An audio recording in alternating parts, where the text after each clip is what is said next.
Guys, good morning and welcome to my channel. আমার হাজার বছর পরে ছাড়া ভিডিওতে তোমাদের সবাইকে করি স্বাগত।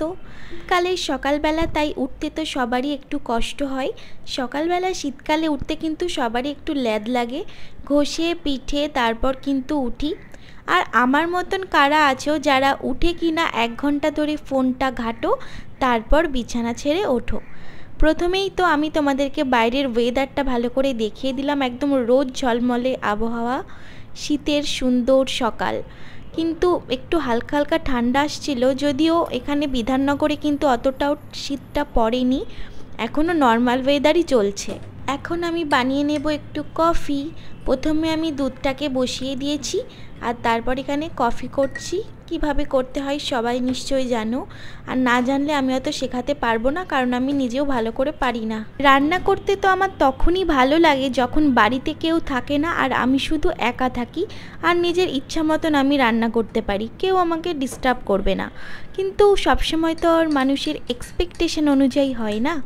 তাই আমি একটুখানি কফি নিয়ে নিলাম, তার মধ্যে একটু দুধ নিয়ে নিলাম আর তার মধ্যে কফিটাকে গুলে দিয়েছিলাম। এবার সেটা শুদ্ধ দুধের মধ্যে ঢেলে দিলাম। যাই হোক, চিনি দিতে ভুলে গেছিলাম, একটু পরে বলছি যে খেতে ঠিক কেমন হয়েছে।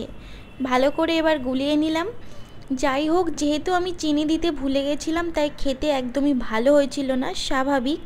আর ভীষণ গরম ছিল, আর কফি খেলেই কেন জানি না জিভটা পুড়ে যায় প্রথমেই। অনেকে আমাকে যারা কমেন্ট সেকশানে জিজ্ঞাসা করছিল আমি কেন ভিডিও ছাড়ছি না, এতদিন পর পর কেন ভিডিও ছাড়ি। সত্যি কথা বলতে নিজেই জানি না কেন এতদিন পর পর ভিডিও ছাড়ি। আর মাথার উপরে এক্সাম থাকলে তো এমনিতেও ভিডিও ছাড়লে ঠাকুর পাপ দেয়, ওই জন্যেই আর কি। দেখতে দেখতে এতটা রোদ উঠে গেল, আর আমার ঘরটাতে না সকালবেলা ঘুম থেকে উঠতে না উঠতেই দেখি রোদ একদম ছড়িয়ে পড়েছে। মানে সকাল 6টা বাজতে না বাজতেই আর একদম চোখটা বন্ধ করে রাখাই যায় না, রোদ সারা ঘরে এসে পড়ে।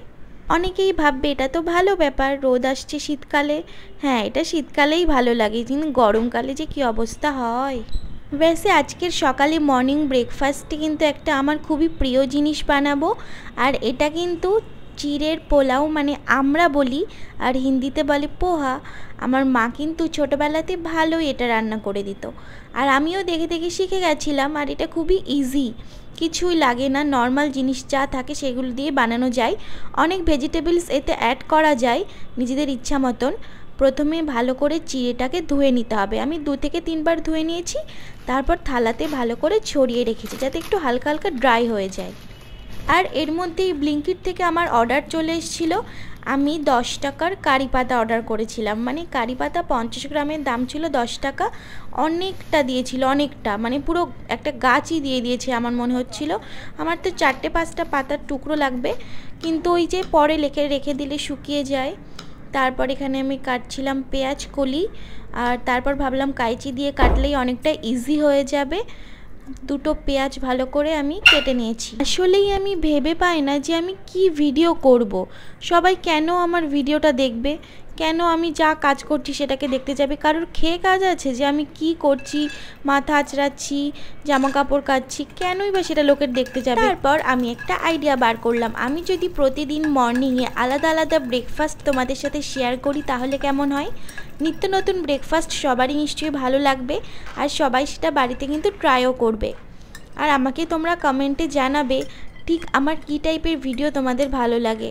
স্কিন কেয়ারও করবো মাঝে মাঝে, আর মাঝে মাঝে কিছু কুকিংও তোমাদের দেখাবো। প্রথমে তো আমি কড়াইটাকে ভালো করে গরম করে নিয়েছি, আর তার মধ্যে দিয়ে দিলাম একটুখানি সাদা তেল, আর এর মধ্যে আমি একটুখানি কালো জিরে ফোড়ন দেবো, মানে কালো জিরে, আর তার মধ্যে একটুখানি কারি পাতা, 4-5টা মতন কারি পাতা দিলেই হয়ে যাবে। একটুখানি নাড়িয়ে এবার এর মধ্যে পেঁয়াজ কুচিগুলো দিয়ে দেবো।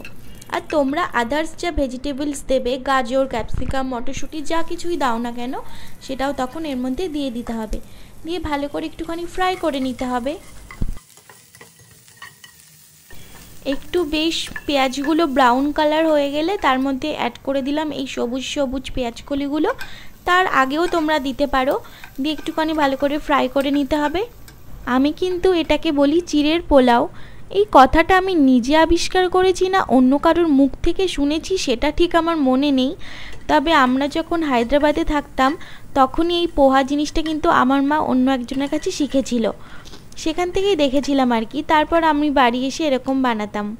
এর মধ্যে একটুখানি আমি লবণ আর একটুখানি হলুদ দিয়ে দিয়েছিলাম, আর তার মধ্যে এবার আমি চিড়েগুলোকে ঢেলে দিচ্ছি। চিড়েগুলোকে সব ঢেলে দিয়ে ভালো করে এটাকে নাড়াচাড়া করে নিতে হবে। ব্যাসে তোমাদের 25শে ডিসেম্বর কেমন কাটলো আমাকে কিন্তু জানিও। আমি অনেকের না কিছু কিছু জনারই ভিডিও দেখলাম 25 ডিসেম্বরে যারা ঘুরতে যায়, যারা সান্তাক্লজ সাজে, অনেক আনন্দ করে, কিন্তু আমি করতে পারিনি কারণ ওই দিনটাতে একদমই আমাদের সময়ই হয়নি, আর পরীক্ষাও ছিল। কিন্তু তাতে কি হয়েছে, 31 ডিসেম্বর আর 1 তারিখে কিন্তু বেশ ভালোই মজা করা যাবে, যদি মজা করার সঙ্গী সাথী পায়।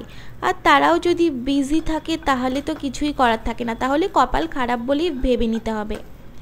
আমি যে বাদামগুলোকে ভেজে রেখেছিলাম সেগুলোকে এবার এর মধ্যে দিয়ে দিয়েছি, আর একটুখানি নাড়াচাড়া করলেই জাস্ট হয়ে যাবে চিড়ের পোলাও, মানে হচ্ছে পোহা। দেখতে কিন্তু বেশ ভালোই হয়েছে। এরকম সুন্দর করে সাজিয়ে পরিবেশন করলে খেতেও কিন্তু ভালোই লাগে। নেক্সট দিন ভাবছি একটা স্কিন কেয়ার ভিডিও তোমাদের সাথে শেয়ার করব।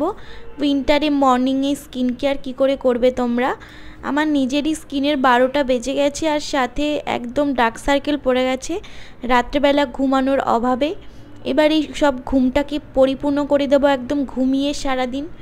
তো এবার আমি একটু বসে পড়েছি জানলার পাশে খেতে।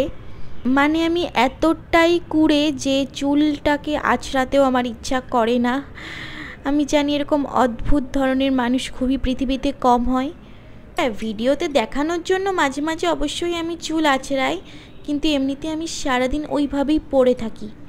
আর এখন আমি খাচ্ছি, বেশ ভালো লাগছে খেতে, বেশ ভালোই রান্না করেছি আমি। তো আজকের আমার ভিডিওটা এই পর্যন্তই।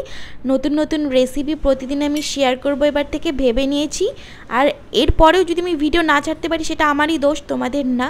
তো আজকের ভিডিওটা এই পর্যন্তই। ভালো লাগলে লাইক শেয়ার সাবস্ক্রাইব করো। Tata bye.